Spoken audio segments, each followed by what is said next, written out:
Mastering California SB 261. California SB 261 demands state entities and vendors stop wasting money. Who is responsible for achieving the main objective of California SB 261, operational excellence, which is primarily focused on ensuring that state entities and their vendors implement efficient and effective processes to minimize waste, reduce costs, and optimize performance? The primary objective of California SB 261, operational excellence, is to ensure that state entities and their vendors implement efficient and effective processes to minimize waste, reduce costs, and optimize performance. To achieve this objective, a multifaceted approach is necessary, involving various stakeholders and a structured framework. Here is a detailed solution. Establish a centralized governance structure. A centralized governance structure is essential to oversee the implementation of operational excellence across all state entities and their vendors. This structure should be headed by a senior-level executive, responsible for developing and enforcing policies, guidelines, and standards for operational excellence. The governance structure should comprise representatives from various state entities, vendor organizations, and experts in process improvement and operational efficiency. Conduct a comprehensive needs assessment. A thorough needs assessment should be conducted to identify areas of inefficiency, waste, and opportunities for improvement in state entities and vendor operations. This assessment should involve a review of current processes, systems, and data analytics to identify pain points, bottlenecks, and areas of high cost. The assessment should also consider stakeholder feedback, industry best practices, and emerging trends in operational excellence. Develop a strategic roadmap.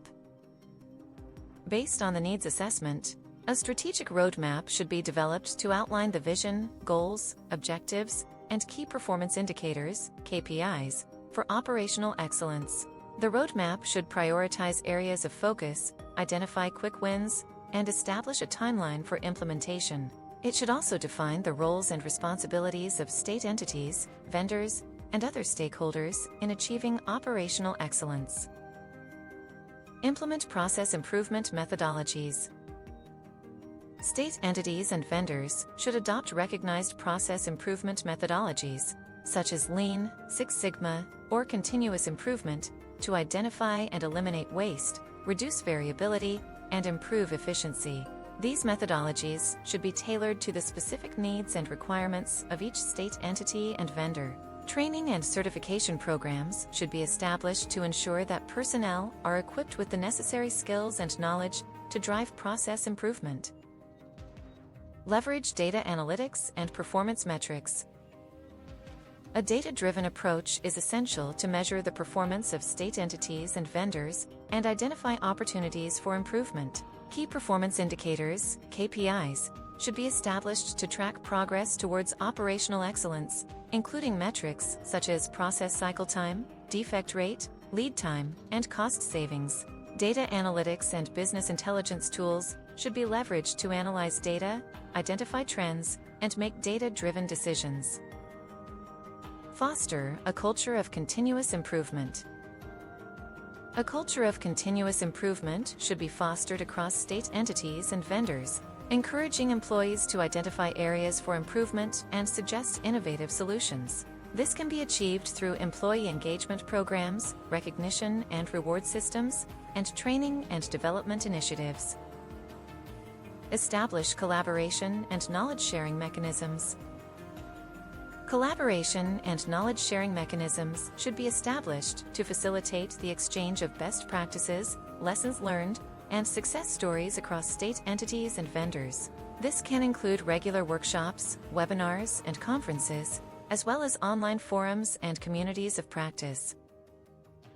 Develop and implement training and development programs. Training and development programs should be established to equip state entity and vendor personnel with the necessary skills and knowledge to drive operational excellence. These programs should cover topics such as process improvement, data analytics, and performance measurement, as well as leadership and change management. monitor progress and evaluate effectiveness. Regular monitoring and evaluation of progress towards operational excellence should be conducted to identify areas of success and opportunities for improvement. This should involve regular reporting, performance dashboards, and audits to ensure compliance with policies, guidelines, and standards. Recognize and reward excellence. A recognition and reward system should be established to acknowledge and incentivize state entities and vendors that demonstrate excellence in operational excellence. This can include awards, recognition programs, and financial incentives for achieving KPI targets and demonstrating improved performance. By implementing these measures, California can achieve the objectives of SB 261, Operational Excellence, ensuring that state entities and their vendors implement efficient and effective processes to minimize waste, reduce costs, and optimize performance. This will result in improved services, better outcomes, and enhanced value for taxpayers. The pursuit of operational excellence.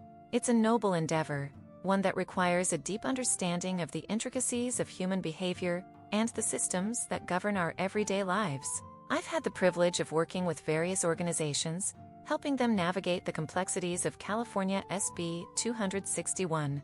It's a journey that's part detective work, part coaching, and part facilitating. Let me share with you a case study that illustrates the practical applications of achieving operational excellence. I was working with a state entity responsible for distributing funds to local nonprofits. Their goal was to optimize their processes to minimize waste and reduce costs, while ensuring that these essential organizations received the support they needed. Sounds simple enough, but as I delved deeper, I realized that the entity's operational inefficiencies were rooted in a web of interpersonal dynamics, ingrained habits, and unconscious biases. The first hurdle we faced was the reluctance of team members to deviate from their tried and true methods. They were wedded to their routines, and any suggestion of change was met with resistance. I knew that I had to win their trust, to create an environment where they felt comfortable sharing their concerns and ideas. I started by having one-on-one conversations with each team member, listening attentively to their perspectives and acknowledging their fears. This helped to establish a sense of rapport, and they began to see me not as an outsider, but as a partner in their quest for operational excellence. As we worked together, I noticed that the team's lead, Maria, was hesitant to delegate tasks to her team members. She was shouldering the bulk of the responsibility, and it was taking a toll on her. I sat down with Maria and asked her to walk me through her thought process. She revealed that she was driven by a deep sense of responsibility to the nonprofits they served. She was anxious that if she delegated tasks, they might not be completed to her high standards, and the nonprofits would suffer as a result. I shared with Maria my observation that her intrinsic drivers were rooted in a desire to make a positive impact, but her approach was inadvertently creating bottlenecks. I encouraged her to explore alternative solutions that would allow her to empower her team members while maintaining the quality of their work. Maria was open to exploring new approaches, and together, we implemented a delegation strategy that not only freed up her time, but also increased the team's overall productivity. Another challenge we faced was the lack of data-driven decision-making. The team was relying on anecdotal evidence to inform their processes, which often led to inefficient resource allocation. I worked with the team to design and implement a data collection system that provided them with actionable insights. This empowered them to make informed decisions, and they began to see the